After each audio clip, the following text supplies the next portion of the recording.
सरकारले सूचना दिन खोजेको खास के हो भने ड्रोन उडाएर यो घटना जुन घट्यो लामपाटामा भन्ने छ यो गलत हो, गलत आएको छ र प्रहरी प्रशासनले जो सूचना दिएको छ भने छ यदि प्रहरी प्रशासन या त सूचना गलत छ या उहाँहरूले इन्टेन्सनली यो सूचनाले गलततिर मोड्दै हुनुहुन्छ।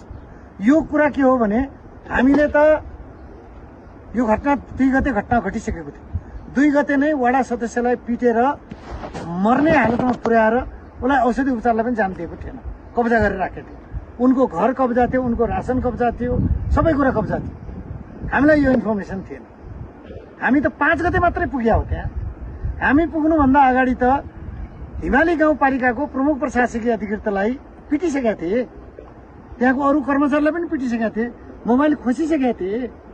अनि यो ड्रोन उडाएर यो चाहिँ यो द्वन्द्व सिर्जना गर्नु पर्यो भन्नु चाहिँ त्यसैमा हास्यास्पद हुन्छ। यो गलत कुरा हो। गलत कुरा चाहिँ सम्प्रेषण नगरिदिनुहोस् प्लिज, हाम्रो अनुरोध छ। हामी धेरै दुःख एउटा त किसिम धेरै एउटा हामी पवित्र भावना हामी लडाइँ गर्न आएको होइन। सम्पूर्ण मिडियाकर्मीलाई पनि के अनुरोध गर्न चाहन्छु भने गलत समाचार सम्प्रेषण नगरिदिनुहोस्, किनभने यो घटना ड्रोन उडाएर घटना घट्यो। बरु पत्रकारका ड्रोन फटालिया छन् होइन, पत्रकारका ड्रोन फटालिया छन्, क्यामेरा खोजिएको छ, समाचार सङ्कलन गर्न दिएको छ।